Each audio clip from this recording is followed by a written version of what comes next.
அனைவருக்கும் வணக்கம். வைரலாக பரவிக்கொண்டிருக்கிற நடிகையான குஷ்பு பேசிய ஒரே வார்த்தை தான், உயிரோடு உயிர் கோர்த்து வாழவா.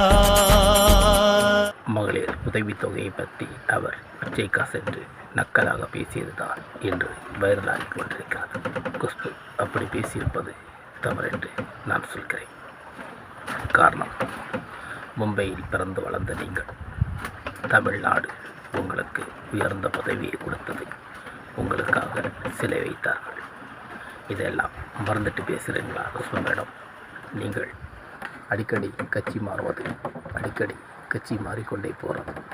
அப்படி மாறினால் எதிர்கட்சி அவர்கள் தரைக்குறைவாக பேசுவது, இது குஷ்புவின் வழக்கமான ஒரு விஷயமாக இருக்கிறது.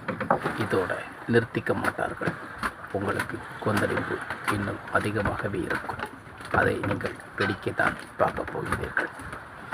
தமிழ்நாட்டு பெண்கள் தமிழ்நாட்டு உதவித்தொகை வழங்கிய அரசுக்கு உங்கள் அவ்வளோ இலக்கரமாக ஆகிப்போச்சா? அன்றைக்கி ஒரு குடும்பம் ஃபேமிலியாக சந்தோஷமாக இருக்கிறீர்கள். இதே தமிழ்நாடு தான் உங்களுக்கு சிலை வைத்து வேடிக்கையும் பார்த்தது. அப்பேற்பட்ட தமிழ் மக்களை நீங்கள் சீண்டி இருக்கிறீங்க. இந்த சீண்டல் உங்களை சும்மா விடாது, சும்மா வளரவும் விடாது.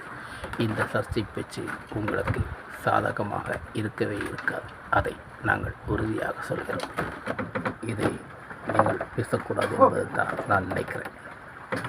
நீங்கள் பேசியது மிகப்பெரிய தவறு என்று சுட்டி காட்டுகிறேன். இப்படி பேசியதால் தமிழ் மக்கள் உங்களை சும்மா விடுவாங்களா? தமிழ்நாட்டிலே சம்பாதிச்சு தமிழ்நாட்டிலே ஓட்டு எடுத்தீங்க.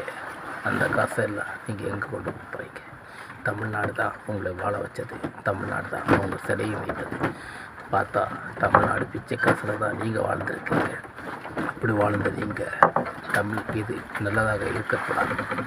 இந்த மாதிரி பேசுவது தவறென்று சோசியல் மீடியாக்கள் இன்னும் உங்களுக்கு தாக்கல் நிறையவே இருக்கும். மக்கள் உங்களை சும்மா விட மாட்டாங்க. அதை நன்றாக புரிந்துவிடுங்கள். வணக்கம். உயிரோடு